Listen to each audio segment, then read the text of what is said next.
सदा वसन्तं हृदयारविन्दे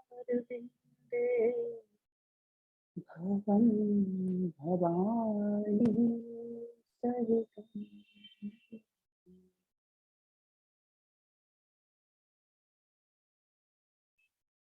जय गुरुदेव।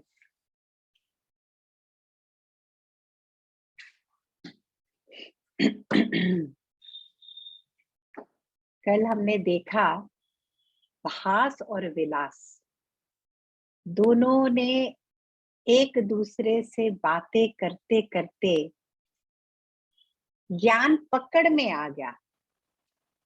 बस ज्ञान की बातें सुनना सुनाना तो चलता रहता है, पर कभी कभी पकड़ में आए वो है असली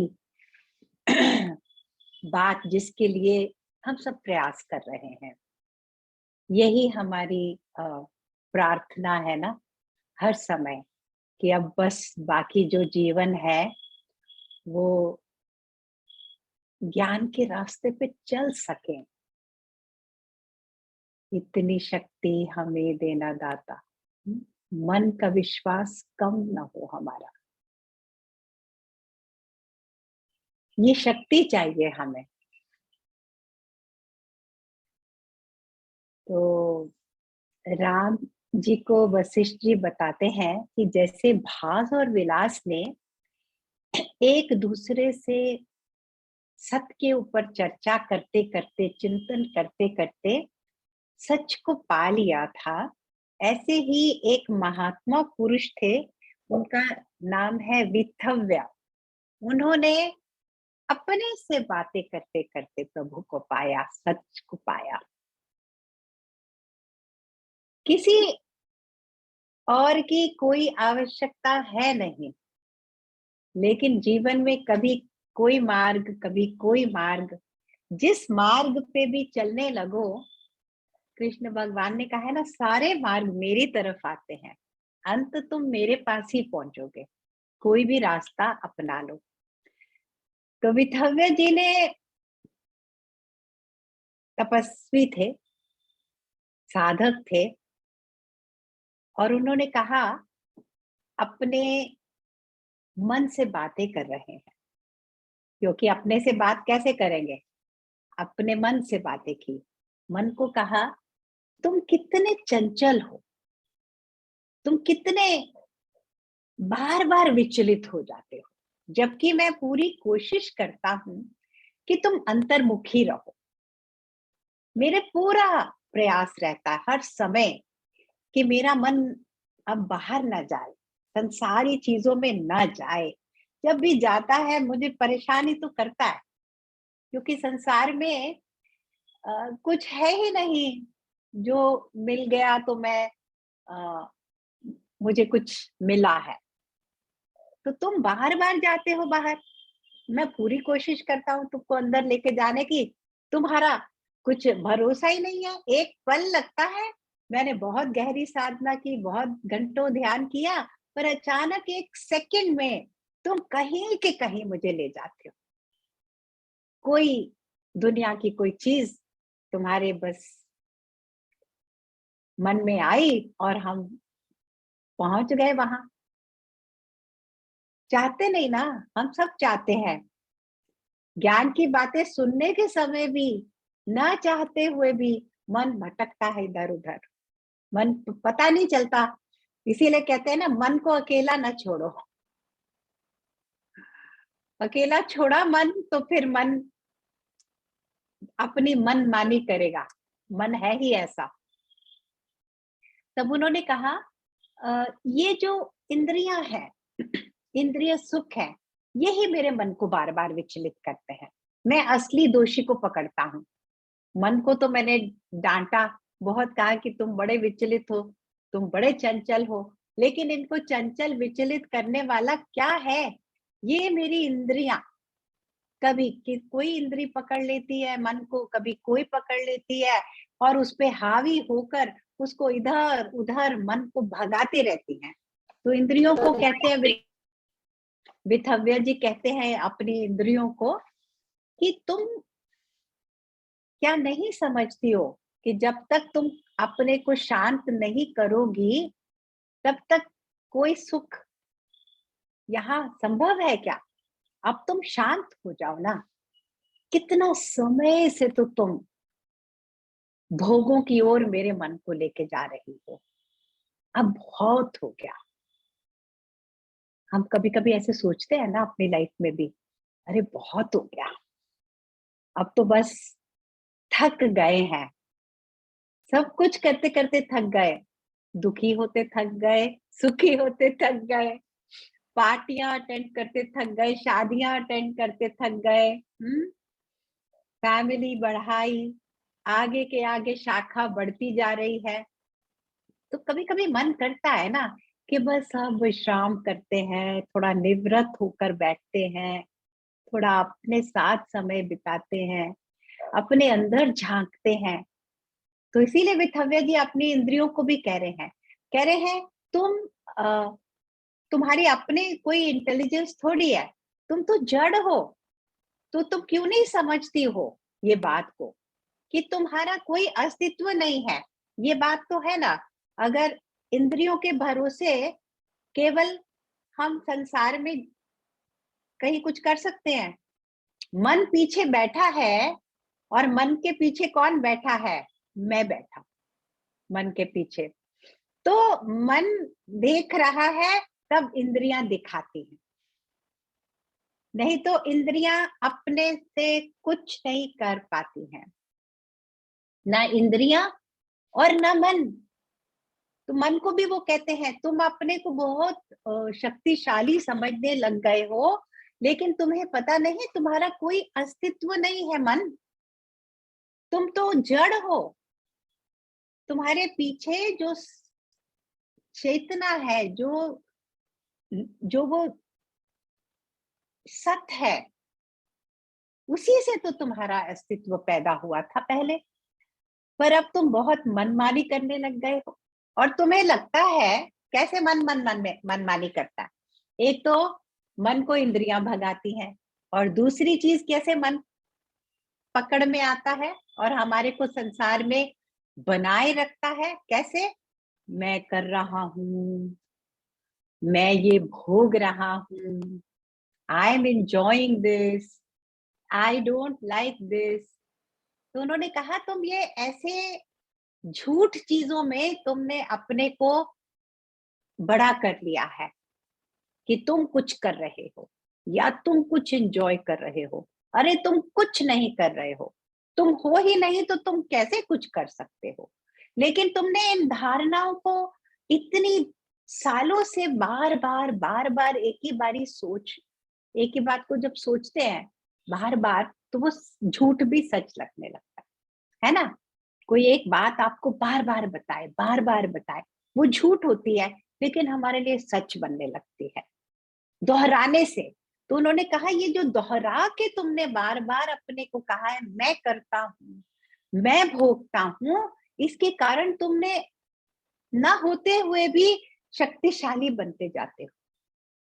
अब देखो क्या एग्जाम्पल दे रहे हैं विथव्य। उन्होंने कहा जब एक किसान खेतों में खेती करता है, कुछ काटता है, अनाज को काटता है, अपनी उपज को काटता है, तलवार लेता है, जो भी उसके पास इंस्ट्रूमेंट है, तो कोई ये तो नहीं कहता कि ये हार्वेस्टिंग या ये उपज इस तलवार ने की है। क्या कहते हैं? इस किसान ने अपने खेत में खेती की है।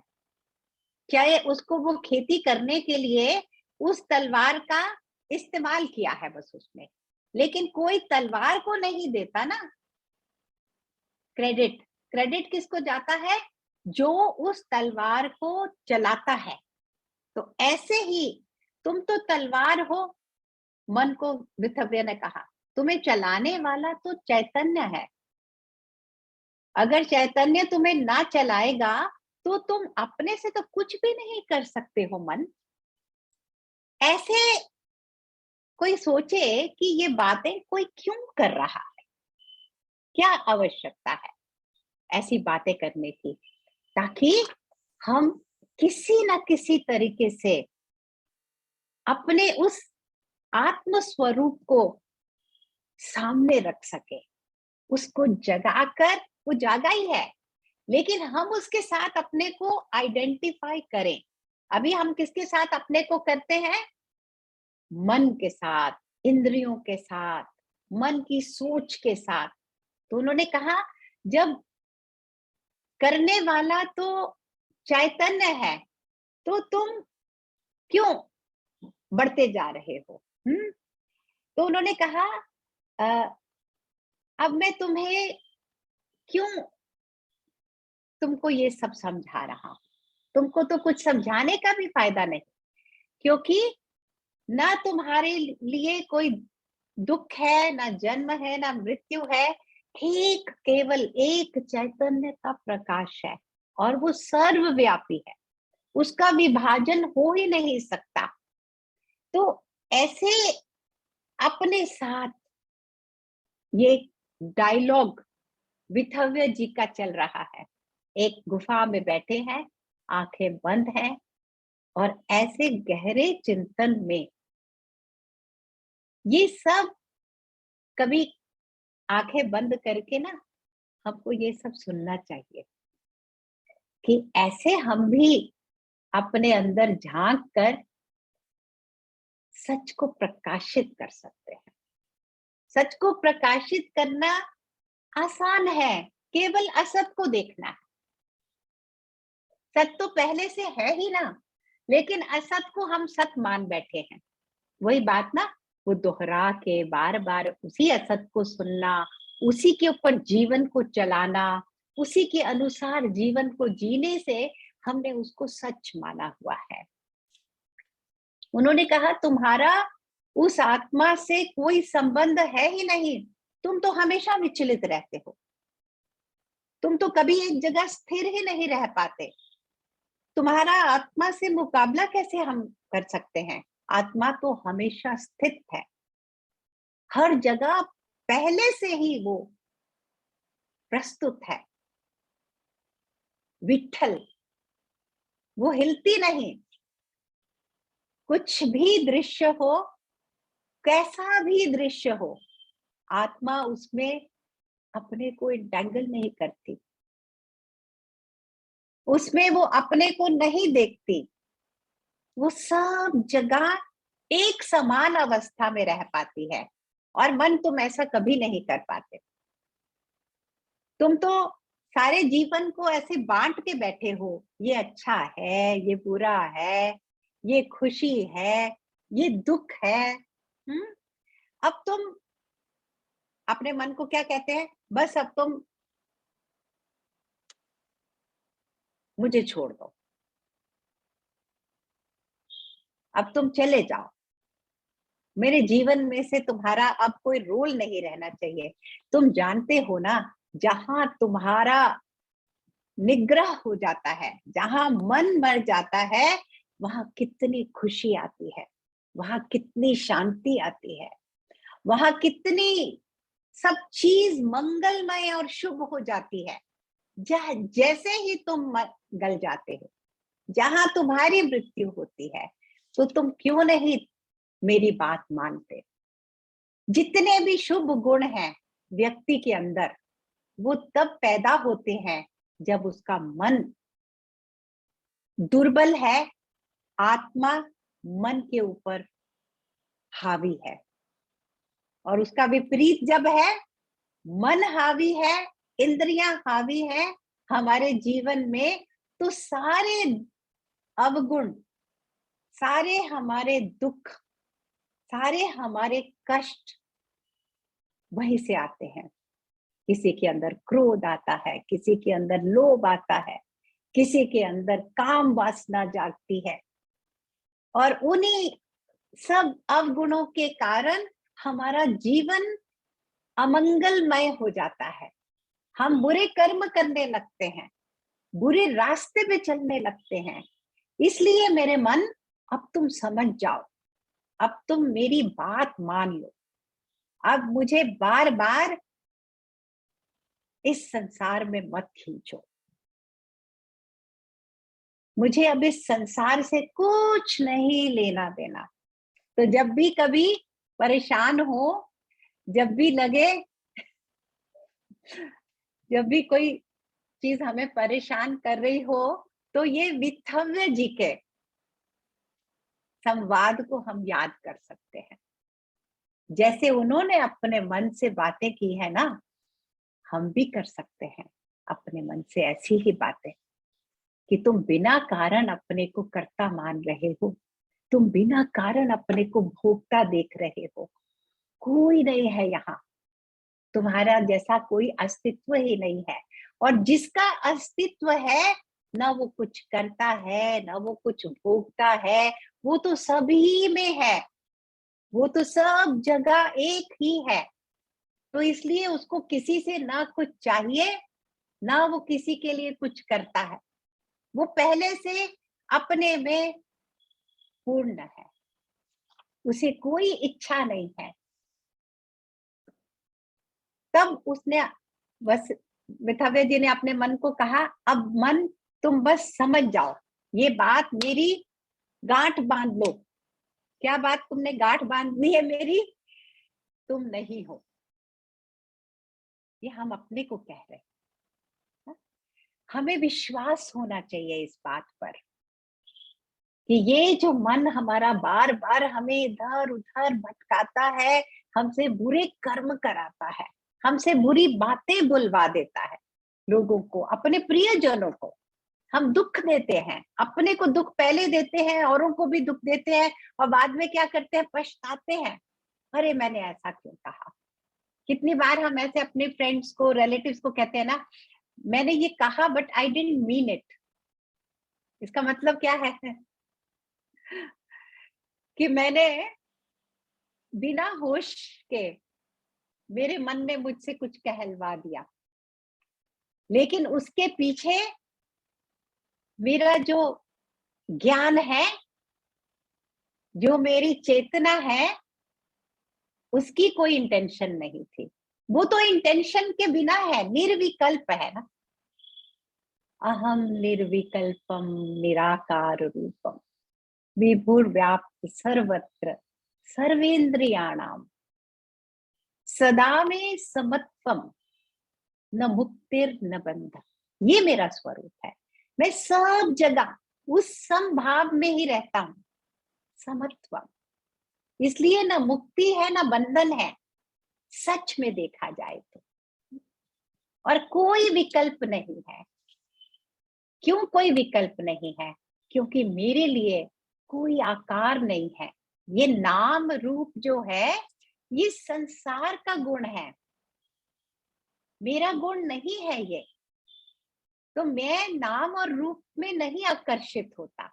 सुंदर से सुंदर नाम, सुंदर से सुंदर रूप, ये इसी संसार में रह जाने हैं। ये आज है और कल बिल्कुल बदल जाने हैं। एक नाम ही है जो सबका आधार है, जो सबका सहारा है। और वो नाम, तब हम उस नाम से जुड़ते हैं जब मन नहीं होता। जब तक मन है, हम उस नाम से नहीं जुड़ पाते। हम संसार के अलग अलग अलग अलग नामों में, रूपों में, गुणों में उलझे रहते हैं, उलझे रहते हैं। तो विथव्य जी अपने मन को कहते हैं, अब तुम पूरी तरह इस बात को मान लो, तुम नहीं हो। और मैंने अब आज इस पल अपने विवेक को अपना मित्र बना लिया। मैंने फ्रेंड्स चेंज कर लिए। तुमको क्या कर दिया मैंने? अनफ्रेंड कर दिया, है ना। फेसबुक पे होता है ना, फ्रेंड रिक्वेस्ट, अनफ्रेंड कर दो, फ्रेंड बना लो। तो विथव्य जी ने कहा, अब मैंने तुमको भाई अपना दोस्त नहीं बनाना। अब मैंने किसको अपना दोस्त बना लिया? अपने विवेक को। मैंने अपने ज्ञान को अपना मित्र बना लिया है। मैं उसको ही अब प्रणाम करता हूं, मेरे ज्ञान को, जो मुझे सही रास्ता दिखाएगा, जो मुझे जीवन का सही मीनिंग बताएगा, जो मेरे जीवन को सच में स्थिर करेगा। विवेक है जो हमें आगे लेके जाता है। उसी की हेल्प से हम उस सच में ना, उस आत्मा के प्रकाश में रहने के लिए हमें विवेक चाहिए। उस आत्मा के प्रकाश में एक अनंत शक्ति है। एक पल को भी उसकी झलक मिल जाए ना एक बार, तो वो शक्ति फिर हमारे जीवन में काम करने लगती है उसकी। एक पल के लिए भी अगर हम आत्मदर्शन पा जाए, मन को अगर हमने मना लिया, भाई अब तुम जाओ, अब तुम हटो इस सीन से, तुम्हारा कोई, क्या बोलते हैं ना, जैसे मूवी में होता है ना, तुम्हारा रोल खत्म। जब तक विलन का रोल था तब तक विलन अपने काम करता है, फिर उसका रोल खत्म हो जाता है तो क्या है, वो अपनी गाड़ी उठाता है, घर चला जाता है। तो वो अपने मन को कह रहे हैं अब तुम्हारा रोल खत्म, तुम मेरे अब मित्र नहीं, मेरा मित्र अब ज्ञान होगा, विवेक होगा आज से। ऐसे हंसते हंसते मजाक में इस स्टोरी को समझेंगे ना तो भूलेंगे नहीं, फिर याद रहती हैं ऐसी स्टोरीज कि अब तुम गाड़ी उठाओ और घर जाओ, तुम्हारा खत्म। तो फिर अब जैसे इस तरह चिंतन करते करते विथव्य विश्राम को पा गए, गहरे विश्राम में चले गए, और कहते हैं कितने 300 साल विश्राम में बैठे रहे विथव्य, 300 साल। और आत्मा के प्रकाश के कारण, आत्मा की शक्ति के कारण उनका शरीर बना रहा,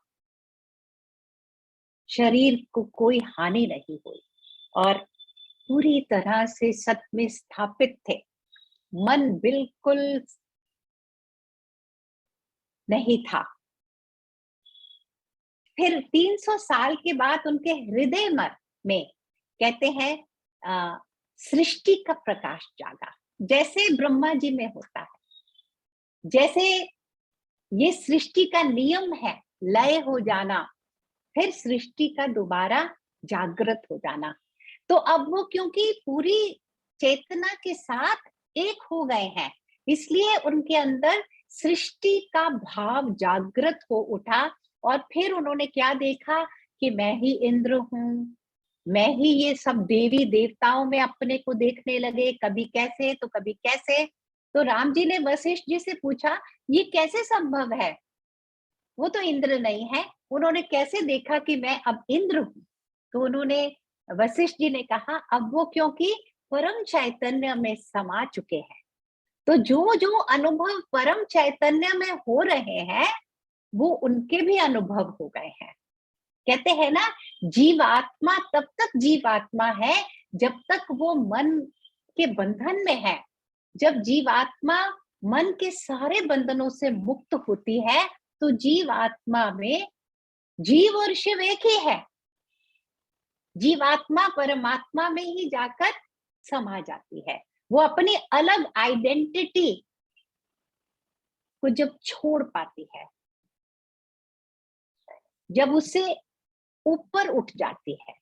कैसे ऊपर उठना है, उसके लिए ही तो शक्ति का आवाहन करना है। ज्ञान की शक्ति, विवेक की शक्ति, आत्मा के प्रकाश की शक्ति।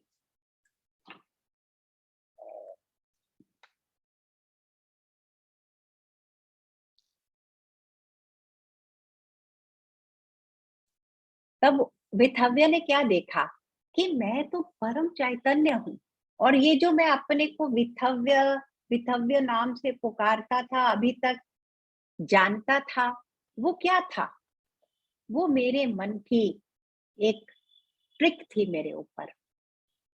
मन मेरे साथ खेल रहा था, मुझे बोल रहा था तुम ममता है। मैं तो कोई हूं ही नहीं। जैसे ही मैंने मन को मना लिया, जैसे ही मैंने अपनी इंद्रियों को भगा दिया, जैसे मैंने विवेक को मित्र बना लिया, जैसे मैं गहरे विश्राम में गया, तो मैंने देखा मैं विथव्य ही कहाँ हूँ, मैं तो वो चैतन्य हूँ, परम चैतन्य स्वरूप हूँ मैं केवल। तब विथव्य जी ने क्या किया, विथव्य जी को सोचा कि चलो मैं अपने उस शरीर को देखूं जिसको मैं विथव्य नाम से जानता था। अब क्योंकि कई जगह उन्होंने अपने को देख लिया था, इंद्र देवता की तरह, कई देवी देवताओं की तरह, तो गए वहां विथव्य के शरीर को देखा, तो उन्होंने कहा ये देखो, ये मिट्टी जैसा मेरा शरीर पड़ा है यहाँ पर, तो मैं इसका क्या करूं? ना मुझे अब इसके त्याग की आवश्यकता है, ना ही मुझे इसको पाने की आवश्यकता है। तो चलो अब जब ये शरीर है तो मैं इसी में प्राण शक्ति फूंक देता हूँ। तो अपने योग की शक्ति से, अपने आत्म ज्ञान की शक्ति से उन्होंने सूरज भगवान का उस सोलर पावर, उस शक्ति का आवाहन किया, और वो जो पिंगला, पिंगला कहते हैं, जो सोलर पावर को इन्वोक करती है। खैर इसमें ज्यादा डिटेल में नहीं जाने की जरूरत, अपने मन को नहीं डालने की जरूरत। उनके अंदर इतनी शक्ति थी कि वो शरीर फिर से स्वस्थ हो गया, वैसा ही हो गया जैसा पहले था। तो फिर वो गए, उन्होंने स्नान किया, और फिर करने को कुछ नहीं, ऐसे व्यक्ति के लिए तो कुछ भी नहीं, तीनों कालों में, तीनों लोकों में उसके लिए करने को कुछ होता ही नहीं। तो उन्होंने कहा भाई विश्राम करते हैं,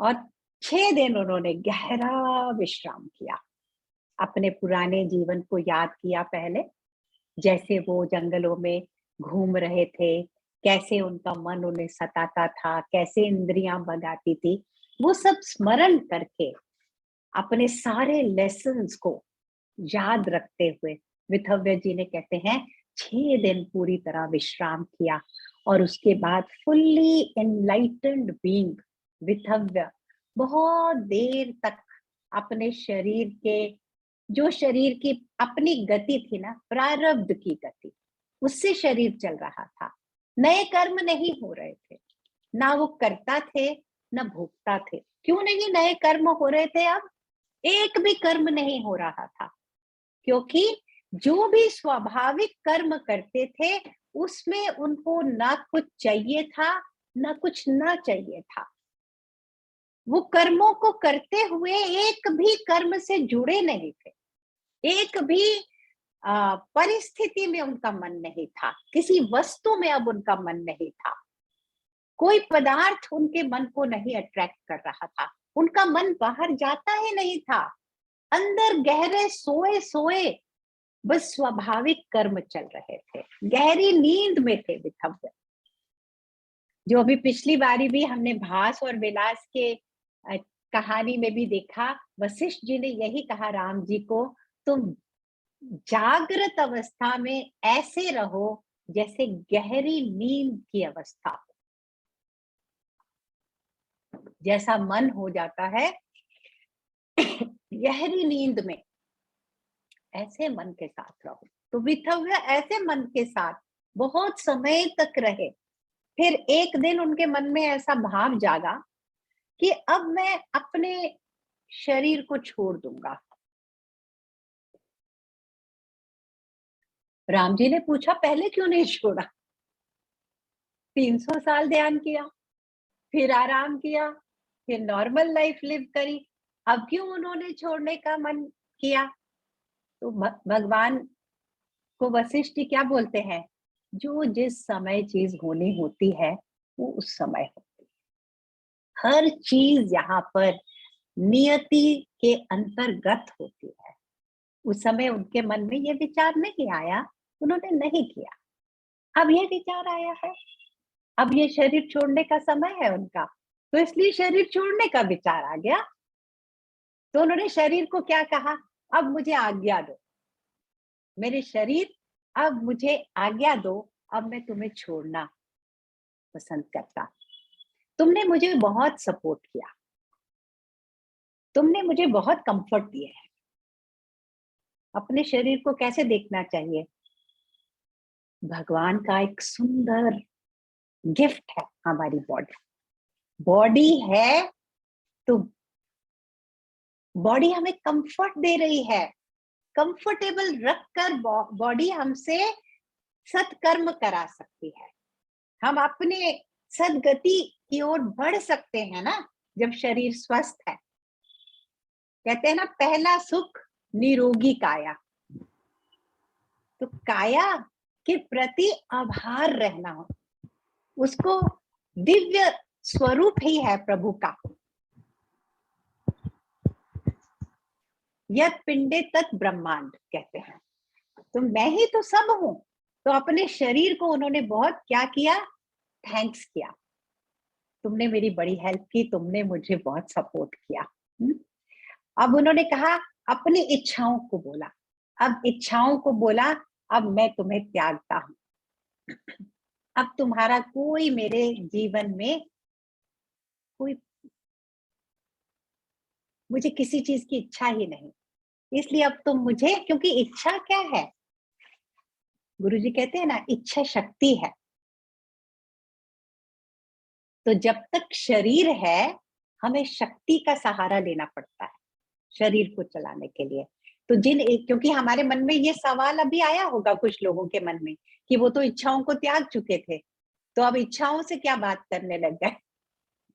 इच्छाओं से बात नहीं हो रही, बात किससे हो रही है, जीवन को चलाने वाली उस शक्ति को कह रहे हैं, तुम्हारे को भी मैं प्रणाम करता हूं। वो सबको प्रणाम कर रहे हैं, शरीर को प्रणाम करते हैं, इंद्रियों को प्रणाम करते हैं, मन को प्रणाम करते हैं, इच्छा शक्ति को प्रणाम करते हैं, क्योंकि ये सब एक दूसरे से संबंध बना लेते हैं, तब जीवन चलता है। इनका आपस में कोई संबंध नहीं होता, पर संबंध बनाकर ही हम इस जीवन को जीते हैं। इसलिए सबको प्रणाम करते हैं और कहते हैं, अब मैं खाली हो गया हूं और मेरे को केवल उस ओम स्वरूप में अब रहना है। तो ओम का उच्चारण किया, विथव्या ने ओम का आवाहन किया। ओम क्या है, ओम वो स्वरूप है। अगर कोई चीज जो है जो डिस्क्राइब कर सकती है उस परमात्म तत्व को, तो कहते हैं सबसे क्लोजेस्ट जो डिस्क्रिप्शन है, जो क्लोजेस्ट नाम उसको दिया जा सकता है, वो ओम है। इसीलिए कहते हैं प्रणव स्वरूपा, प्रभु प्रणव स्वरूप है। तो ओम का 3 बार उच्चारण करके उन्होंने अपने योग शक्ति के द्वारा अपने शरीर को पंचभूतों में मिला दिया। तब राम जी को वशिष्ठ जी कहते हैं, अब मैंने तुम्हें ये बहुत शुभ कहानी सुना दी। विथव्य की कहानी जो है बहुत शुभ कहानी है, इसको बहुत ध्यान से सुनो, क्योंकि ये तुम्हें अनुभव देगी। ये सच का अनुभव देने की इसके अंदर, इस कहानी के अंदर ये युक्ति है, ये गुण है, ये तुम्हें अनुभव के पास ले जाएगी। इसके ऊपर मनन करो, चिंतन करो और तुम भी विवेक को प्राप्त हो जाओ।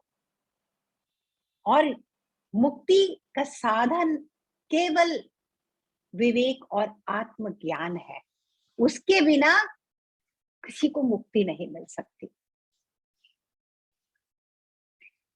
कैसे मन, उन्होंने कहा, वशिष्ठ जी बता रहे हैं, मन जो हमारे को बंधन में डालता है, संसार में खींचता है, और जिससे कारण हमें सुख दुख मिलते हैं इस संसार में, वो कैसे, मन का निग्रह कैसे होगा, कब होगा? जब तक वो नहीं होगा ना, तब तक मुक्ति नहीं, तब तक विवेक नहीं। तो पहले सबसे विवेक को पाने के लिए, विथव्य जैसे विश्राम को पाने के लिए, सबसे पहले तुम भी अपने मन पे काम करो, अपने मन का मनोनाश, मनो निग्रह करो। तो उन्होंने कहा, कब मन हमारा मरेगा? जब हमें खुशी और दुख में हम समभाव रख पाएंगे। मैंने एक बार गुरुजी को कहा, मैंने कहा, गुरुजी मेरा नाम बदल दो। उन्होंने कहा, क्यों, अच्छा तो है तुम्हारा नाम। मैंने कहा, नहीं, ममता तो सब ग्रंथ कहते हैं ममता ही बंधन का कारण है। सब जगह समता होनी चाहिए ना, समभाव होना चाहिए। ये ममता तो बंधन में डालती है। आप मेरा ये नाम बदल दो, मेरे पेरेंट्स ने ये नाम मेरा रखा, मुझे ये नाम ना पसंद नहीं आ रहा था।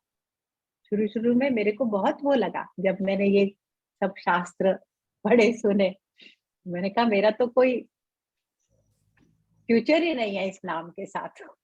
तो गुरुजी ने मुझे क्या कहा? गुरुजी ने कहा तुम मुझ में ममता रखो बस,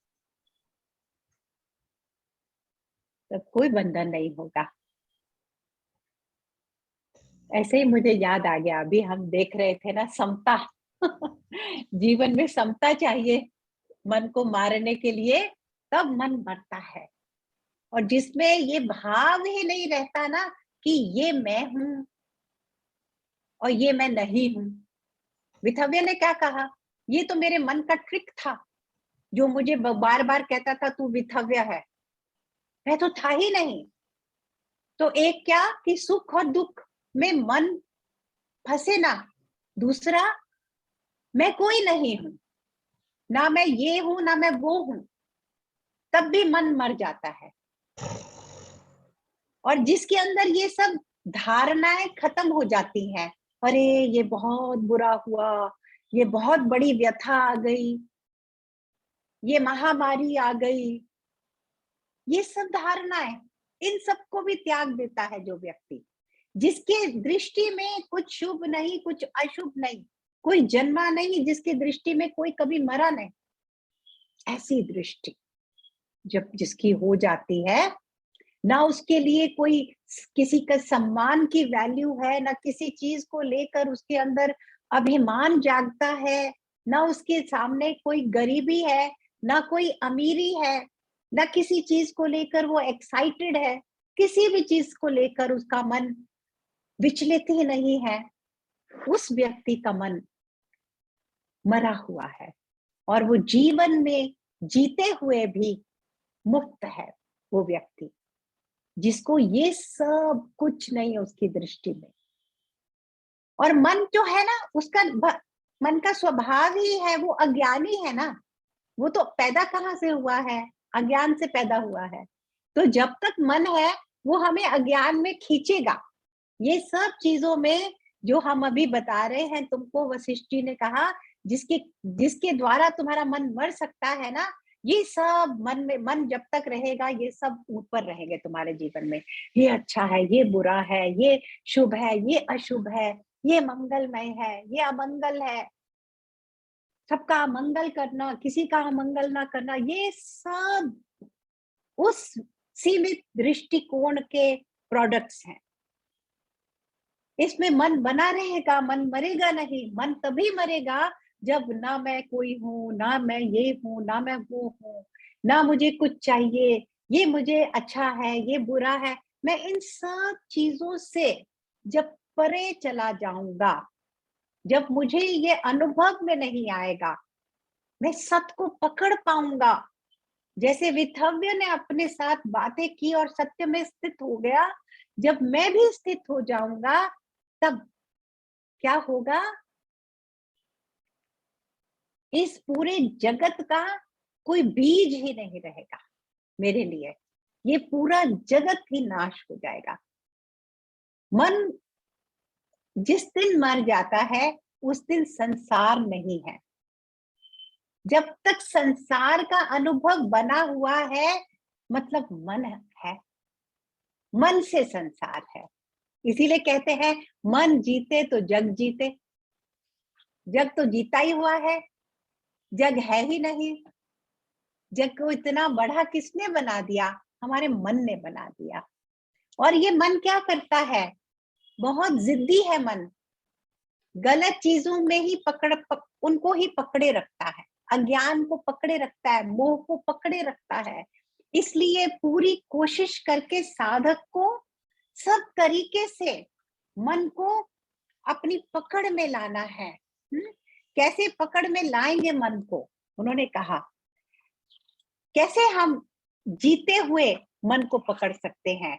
वशिष्ठ जी को राम जी कहते हैं कैसे तुम मुझे बार बार कह रहे हो, तुम अकर्ता भी मत बनो, और लेकिन कोई भी यहाँ पर ऐसे रहो जैसे तुम सो रहे हो, ऐसे कैसे हो सकता है कि मैं करता भी रहूं, अपने कर्म भी करता रहूं, लेकिन मैं संसार के प्रति सोया रहूं? वो तभी पॉसिबल होगा। वशिष्ठ जी ने कहा, जब मन तुम्हें ये कहना छोड़ देगा, मैं ये कर रहा हूं, मैंने ये नहीं किया, मैं ये भोग रहा हूं, ये सब दुख के बीज है राम। इन दुखों को अब तुम जला दो, दुख के बीजों को ही जला दो, एक ही बार इनको काट दो, दृढ़ निश्चय करके इन बंधनों को एक ही पल में काट दो, जैसे विथव्य ने काट दिए कि मन तुम भी जाओ, इंद्रियों तुम भी जाओ, अब तुम मेरे मित्र नहीं, तुम्हारा मेरे जीवन में अब कोई स्थान नहीं है। तो इसलिए कैसे भी करके तुम आत्म प्रकाश में अपना एक पैर जमाओ। परमात्मा सत्ता जो है, बार बार अपने मन को परे कर कर विश्राम करो उस आत्म सत्ता में, वहां एक पैर जमा लो, उसकी एक झलक पालो। जब तुम उसकी झलक पालोगे ना, तब तुम्हारा मन तुम्हें छोड़ देगा, उसी पल छोड़ देगा, क्योंकि आत्मा के प्रकाश के सामने वो गल जाता है, जल जाता है। जैसे अंधेरा है, लेकिन वहां दिया जला दिया जाए तो अंधेरे की कोई अस्तित्व नहीं अपने। ऐसे ही मन का कोई अस्तित्व ही नहीं, जहां आत्म का प्रकाश हो जाएगा, मन गल जाएगा। तो इसलिए प्रयास किस चीज का करना है? सच को पाना है, मन को गलाना है, और जो ये वासनाओं का झुंड जिससे मन बड़ा हो गया है, उन वासनाओं का सब त्याग कर देना है। तीनों चीजें साइमल्टेनियसली एक ही बारी करनी है, एक ही प्रयास में तीनों प्रयास होने चाहिए। हमारे एक एक कर्म में ये तीन चीजें हमें आगे बढ़ानी चाहिए हर समय। क्या? कि मुझे आत्म प्रकाश को पाना है, मुझे अपनी वासनाओं को छोड़ना है, मुझे अपनी इंद्रियों की गुलाम नहीं रहना, मन की मनमानी नहीं होने देनी। मन मुझे कैसे मनमानी कराता है, अरे ये अच्छा है, ये इसको देखो, अरे ये बुरा है, सारा समय यही तो हमारा लगा रहता है। पूरे समय जागृत अवस्था में जब दिन आता है, उगता है, रात तक हम यही करते हैं। जो अच्छी चीजें हैं उनको पीछे, उनको पकड़ते, जो अच्छी नहीं लगती उनको अवॉइड करते हैं। पूरी की पूरी एफर्ट हम यहाँ डाल रहे हैं। तो उन्होंने कहा, इधर एफर्ट मत डालो, अब एफर्ट कहाँ डालो? आत्मा में, अपनी आत्मा में विश्राम करो, वहां पर अपने पैर जमाओ। सारी वासनाओं का त्याग ही तुम्हारा कल्याण करेगा। मन को संयम में लाने के लिए या ज्ञान या प्राणों के संयम, प्राण शक्ति है ना, वो मन को हमेशा बनाए रखती है। तो योगी पुरुष क्या करते हैं? या प्राणायाम का सहारा लेते हैं। प्राणायाम करने से प्राण संयम में आ जाते हैं और मन भी काबू में आ जाता है। ये जो हम बार बार कहते हैं ना, मन विचलित होता है, मन एक जगह टिकता नहीं, बार बार बाहर जाता है, रेस्टलेस है माइंड, उसको काबू में लाने के लिए वशिष्ठ जी कहते हैं, या प्राणायाम का सहारा ले लो, या फिर तुम आत्मज्ञान के प्रकाश का सहारा ले लो। अपने से बार बार पूछो, ज्ञान रूपी प्रकाश पाने के लिए मुझे क्या असत है इस संसार में, उस असत को छोड़ना है। साधुओं का संग करो, शास्त्रों का संग करो, ज्ञान में अपने पांव जमाओ, जाकर वहां अपना आसन जमाओ, ज्ञानियों के साथ बैठो। तो ज्ञान और प्राणों के संयम से दोनों भी कर सकते हैं साथ साथ। ऐसा नहीं है एक ही करने से होगा। हर हर प्रकार से, हर प्रयास करके तुम विथव्य की तरह अपने सच्चे स्वरूप को पाओ, उस सच्चे स्वरूप में स्थित हो जाओ।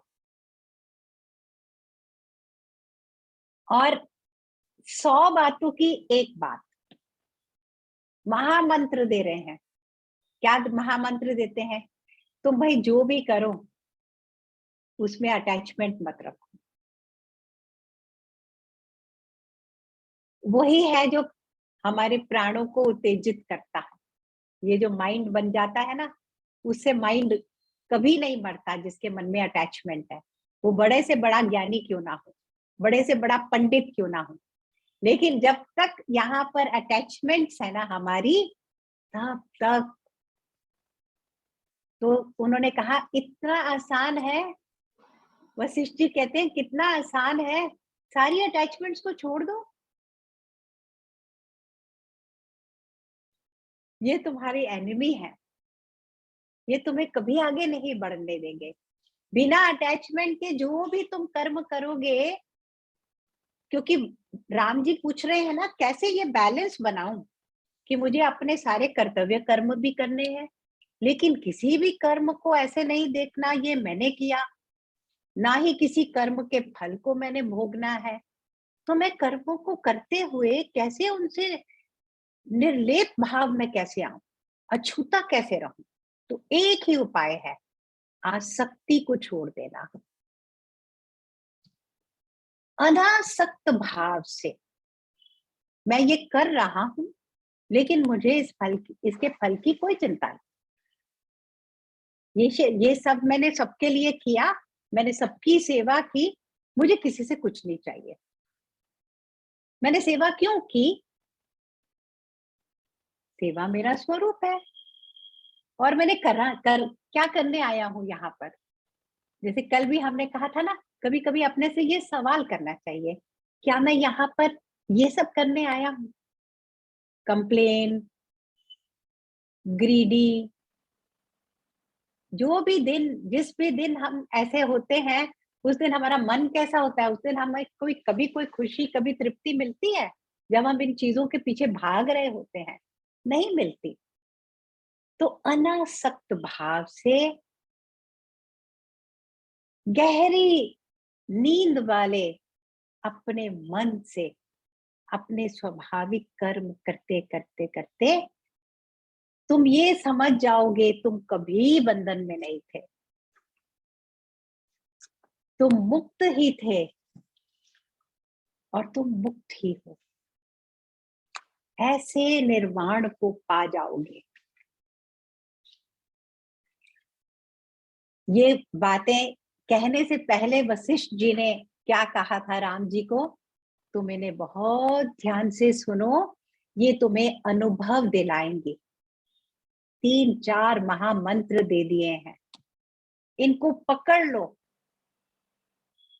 आत्म प्रकाश के लिए ही प्रयास करो, अपनी वासनाओं को एक एक करके उनका त्याग करो।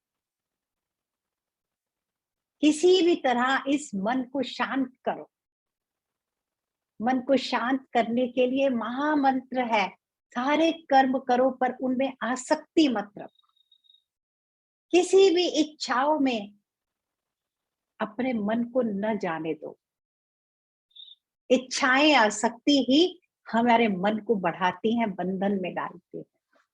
जिस पल हमने इनको छोड़ दिया विवेक का सहारा लेकर, अभी नया फ्रेंड है ना हमने बनाया, उसका सहारा लेकर जैसे ही छोड़ देंगे, तब क्या है, कोई बंधन था ही नहीं, कभी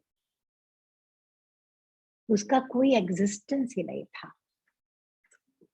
तो ये बहुत ही शुभ कहानी है विथव्य जी की। इस कहानी के साथ हम एक नए पड़ाव में जा रहे हैं। अब जो नया अध्याय शुरू होगा वशिष्ठ, योग वशिष्ठ का, उसका है नाम निर्वाण प्रकरण। क्योंकि आज इस कहानी में अंत क्या है? कोई बंधन कभी नहीं था। तो इसके आगे चल के तो क्या है, फिर निर्वाण ही है। तो निर्वाण के चैप्टर्स में अब हम कल से जाएंगे। कल क्या है? सैटरडे है। आप दोनों, आपको लगता है सैटरडे संडे 2 दिन आपको विश्राम करना है इस पे चिंतन करना है कि कल भी सेशन करें या मंडे को मिले. This is the last chapter now, which we are entering into, chapter of liberation. So Continue. Okay, Continue. we'll meet. कल फिर हम सब मिलेंगे 4 बजे. Let's have a bhajan, Sunita ji. Ma'am Sunday को छुट्टी कर देना. हाँ, संडे छुट्टी है. Thank you. जय गुरुदेव.